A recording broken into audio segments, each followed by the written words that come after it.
Hey, hi guys, welcome back. All right, so this is going to be today's topic video. It's going to be for the 3rd of May. And I did a pre-shuffle here, and the card that we got is us going to be paying homage to kind of like the Viking culture. So the card that we have is Isa. And Isa, if we think about it, Vikings' surroundings were dominated by frozen landscapes, glaciers and snow-capped mountains and icy cold waters. And the word Isa literally means ice. And the message that goes along with this is things have to slow down. Ice becomes like a stabilizing influence to water, right? It slows things, it stops things. But there's a reason to step back, to regroup, to either slow down one's mindset before we just lash out with, words or a reaction or a response. Maybe it's time to back off of a plan and not forge ahead, but rather say, wait a minute, it's okay to just cool our jets for just a moment. So on the 3rd, somebody may need to just take a deep breath, pull back their energy, or at least that's the encouragement. By the way, that is card number 11 as well, which if this had been a tarot deck, it would have corresponded to typically the Justice card of Libra, but some decks invert it, and it could have also been the Strength card of Leo. Okay, so we have the Sun. I only read this deck in the upright. Your immortal spirit, purpose, and destiny is involved. Well, that's a very good reason to calm down for just a moment and think about what action am I going to take? I need to slow down my lips and speak and enunciate, don't I? The fact that we've got an energy where a character needs to act with complete clarity and confidence. This could be the moment that a character needs to just take a deep breath before they step in front of a crowd and present their idea. This could be somebody who needs to still their nerves and remember, why am I doing this? Why am I here in the first place? Why did I want to, take this action? Oh, that's right. I remember my purpose. Okay, now I can step forward calm and I can, do my presentation, or I can go into that job interview. Like, why did I apply for this job in the first place? Let me take a moment before I even get out of my car and walk into the building to regroup. And remember, this is about my intentions, my destiny, my purpose. I believe we make our own destiny, so I don't think that there's a destined direction. I think, from my perspective, each character has to choose what is right for themselves. And what's right for us can change depending on how we grow in life, is the way I perceive that. Doesn't mean I'm right. I'm just throwing that out there to give context, okay? So let's move forward. As always, I'm a fictional storyteller, so my stories are very much like we're looking for what's the big message, not just for the entertainment value, but is there something worthy of contemplating on behalf of our character? Okay, so we have a 2 of Cups. Oh my. There has been a very important relationship, and before a character comes rushing forward to their 2 of Cups, they actually need to slow it down for a moment. Why? Now, this could reference the fact that a relationship has already slowed down, but let me ask why. So we have a 3 of Swords, and we have the 6 of Swords in the reverse. I feel like somebody has to pause. Maybe their desire is to rush toward someone for a union or a reunion, but it will behoove them to pause for a moment and contemplate. Look, things happened in a huge, intense flurry in the past, and there was the intense flurry yielded a disaster in the past. We had heartbreak, we had betrayal, we had disruption. You notice that we've got the wind coming through the windows here, disrupting all the papers on the desk, making a general mess of things. We've got thunderclouds out there in the sky, and we have unfinished business. What I'm going to say is, Even if the time has come for somebody to move toward their Two of Cups person, this says on the 3rd, they may freeze for just a moment and go, let me reflect on what happened the last time we spoke. A lot of hurt, a lot of disruption. It was way too chaotic. It was way too much. And then there was a lot of things that were left unsaid that maybe could have moved the conversation out of a place of hurt and pain. Maybe those conversations didn't happen. This is definitely suggesting that a character needs to reflect for just a moment on what happened perhaps the last time they spoke. Tell me a little bit more about this last time they spoke. We have the High Priestess. We have the Eight of Wands. There's so many things that needed to be said out loud were not. A lot of hidden words. Things came, no, let me rephrase how I'm going to say this. Somebody came at this situation sideways. They didn't come in direct. They came in through the window instead of through the door. This was action that was taken, but it wasn't clear. It was still trying to either keep something hidden, or our character came in once upon a time with a bit of an agenda. They knew that there's still a bond that exists between themselves and this person, but they were still trying to avoid directly answering questions. They were still trying to avoid being completely transparent. So they came in through the window with their conversation. You know, if somebody asked me like, hey, what'd you do today? And I said, oh, little of this and that. Anyway, so what do you want for dinner? That's me, A, being vague, and B, then changing the question, changing the conversation, right? If someone knows that I did something that day, let's say I had a doctor's appointment or something, what they might really be asking is, how did your appointment go? Do you want to talk about it? Me answering vaguely could be like, I'm not really telling the truth. I don't feel like talking about it. So we can have a conversation where we say nothing, or we can have a conversation where somebody doesn't know that I went to the doctor, but they did want to know what was my day made up of, and I'm being evasive. The more clear question to be, maybe the follow-up question would be, what does this and that look like in your world? I don't know what this and that means. And that may sound like a prying question, but trying to get an actual answer, an actual conversation with facts and details. And I think in the past, a character sidestepped facts and details, and they came in through the window instead of through the door. They didn't want direct conversation. They may have tried to sweep things under the rug. They wanted to keep a secret. They didn't want to be asked direct questions. They thought they could manage the conversation so that there wouldn't be direct anything. That messed things up badly, really badly. That led to the full breakdown of this from what I can see. So if our character is being asked to pause, don't go rushing towards your Two of Cups. Remember how things were left, because this says things were left ucky. They were left unclear.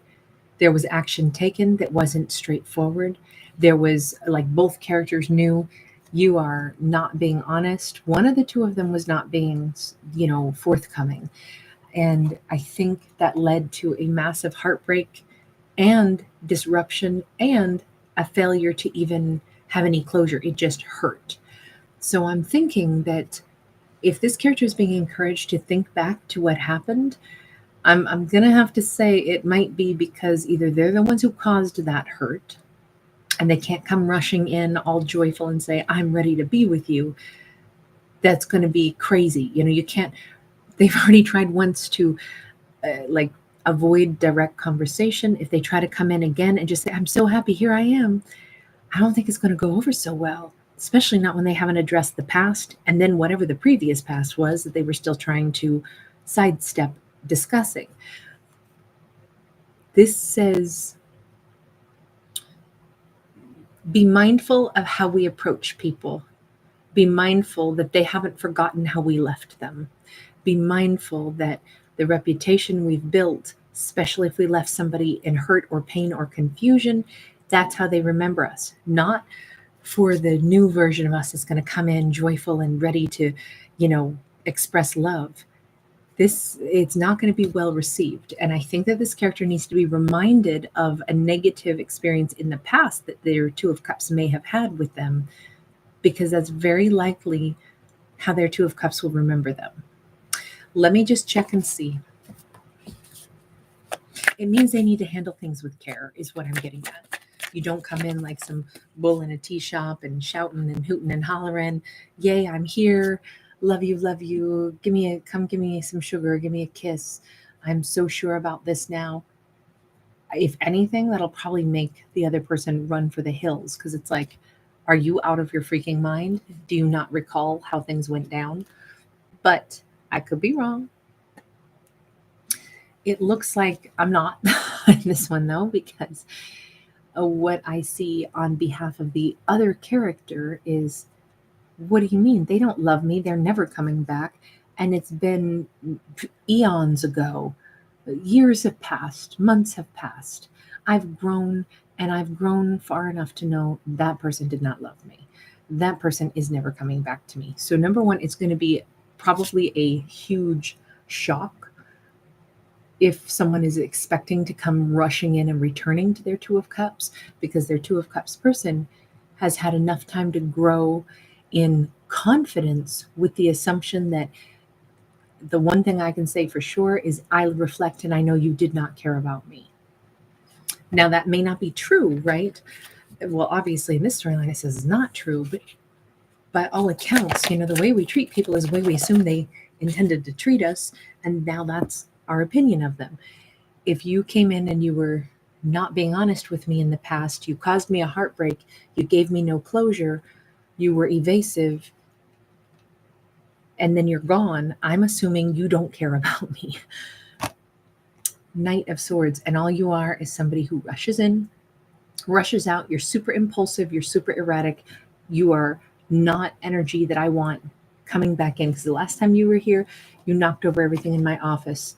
Maybe this is basically like our character is saying, the last time we talked, you threw me off of my own path. You rattled my nerves. You shook me because you showed up just to disrupt my life all over again, but you had nothing real to say. So I think that this Two of Cups person only has that memory.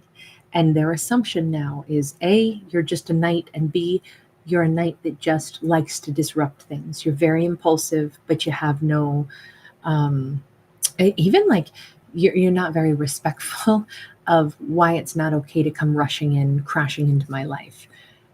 So I definitely feel like we have a character who has grown a lot and has, in their opinion, this individual is not somebody that they would probably take serious. We have an Eight of Pentacles in the reverse. We have the Wheel of Fortune in the reverse. Even though this character, I don't know if they're the masculine or the feminine in this, even though they have grown a lot in their mindset about this whole situation, they basically left this connection on ice in their own mind. They kind of didn't move on from the memory of this. I feel like it still is a painful spot. I feel like it still is something that all they could do was grow in their knowledge base, that, wow, I dealt with somebody that did not care about me, that was super impulsive, that was super disruptive. And you know what I realized? That's it. And that's where this character's brain stopped. They didn't continue to try to figure it out. They didn't put any more effort into it. And they didn't move on from that opinion. It hasn't softened over time. No wonder the encouragement to this individual is like, don't think you can just go into them and tell them you love them, because the last thing they knew about you was that you were an impulsive liar. And that's it. They never thought about you any differently. They never tried to understand what happened again, because what you showed them is what the impression they were left with. Very poor impression. So now think about how your behavior would have looked to them before you think you can go in and say, hi, I'm here, sunny and loving, and you're my Two of Cups. They're not going to have any of it. They're not going to swallow that. They're going to think it's a load of crock. Did I say that right? Crock of crap? I don't know. We have a 9 of Swords. We've got the 4 of Pentacles, the 2 of Wands, and the 7 of Cups. Okay, this contemplation of like, hot damn, if I thought back to my behavior and I saw it through their eyes, oh God, that would look really awful. Okay, now I'm kind of freaking out because I want to go toward my person, but they have such a poor opinion of me. I did hold back a ton. Now what do I do? And all of a sudden they're thrown into the confusion. What do I do? Okay, universe, can we give this person like some kind of assistance on what? It's wise, I think, that they're not trying to come racing in with some big offer of love when they never addressed the past. But now they're kind of freaking out, going, okay, wait, I need to calm things down. What do I need to do then? How do I fix this? It says 10 of Swords, 4 of Sacred Circles. Okay, so first off, they have to make like a promise, maybe in their own mind, that I'm going to put an end to my tendency to hold things back and withhold. They're going to have to come in and bare their freaking soul. Absolutely no more holding back on anything. They're going to have to come in and be ready to, like, what do they say? Stand up and testify. You know, they're going to have to, I almost threw that whole deck on the ground. They're going to have to be able to come in and lay everything. Oh, we got 4 of Swords and we got Prince of Wands. They're going to have to be able to come in and, you notice, take off the mask. They're going to have to acknowledge and take accountability for whatever their past action was. If there was any unsavory behavior, if they were in and out, they need to explain why were they in and out. If they were, sometimes this card can be the player card. If especially that needs to be addressed, whether it is or is not, particularly if they were not a player, but rather they were back and forth and very scattered in their life, but there was no, cheating energy going on. That's what needs to be addressed. Look at how, if they have something real to say and they're like, the very poor opinion you have of me, the way I hid things, the way I was in and out of your life, I know you think I was a cheat. I wasn't. Let me explain what was actually going on. Look at how much that makes all that sand slide out of the arms of her kimono, laying the sand down. The sand weights us down. This heavy-hearted energy, this wound. No wonder, of course, somebody's going to be devastated, heartbroken. You're just playing with me. You're playing with my heart. You come rushing in to disrespect me. You rush back out. You lie to me. You're not transparent with me. You're terrible. Of course, I don't want anything to do with you unless they can come in and explain. First off, I know how things looked. I understand. I didn't tell you everything. They have to lead with basically a whole clear conscience of will you let me explain every detail about what happened in the past. They have to come totally clean. They have to not wear any kind of a mask. I would agree with that, because I don't think that this 2 of Cups person is going to give them the time of day if they try approaching like, hi, I'm here, I love you. I think they're going to hang up the phone on them or slam the door in their face. The only way that they can really approach, at least according to the universe, is to come in and really say, I will not hide anything from you. I will tell you the entire story from beginning to end. And then I'll also give you time and space to consider what I've just revealed to you, so you can decide, do you have any emotion left for me, or could we rekindle things? They're going to have to be, they don't hold the power here. They have to come in and try to undo some of the damage that was done, which means taking accountability, being upfront, and then also respecting the fact that I don't get to come in and tell you I love you and I want you and we're going to be happy ever after. I have to give you time and space to think about what I just told you and mull over it, and then see what is your reaction to all this. And I think they have to be really honest about, like, and it will suck, and I will be lonely waiting to hear back from you, to hear what your decision is. 5 of Pentacles. It's like this person has to really humble themselves and say, I'll be waiting for you this time. I didn't give you clarity before, but now I'll be waiting to hear what your thoughts are. They really have to recognize the tables have turned. They don't get to swagger on in and get what they want. Okay, I'm going to leave that one there. Oh my goodness, my videos keep getting so long. All right, thanks for being here. Bye, guys.